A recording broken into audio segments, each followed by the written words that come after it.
喂，小朋友，你哋好，今日講一個美國網紅 Speed 嚟香港嘅趣事。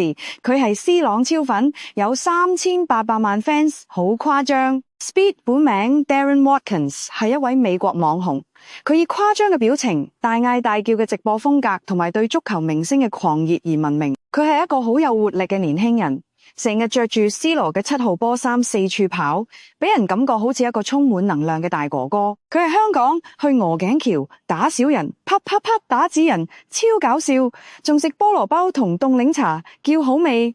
喺海洋公園，佢見大熊貓似功夫熊貓，又為 Q 企鵝。佢同細路喺黃竹坑踢波，又追 C 朗廣告電車，跳上去同 fans 揮手，好似拍電影，但係危險，小朋友唔好試。粉絲太瘋狂，港鐵站亂晒 ，Speed 黑面嗌收聲。佢話追星要守規矩，安全第一。小朋友，你見 Speed 會影相定踢波？講俾我知啦。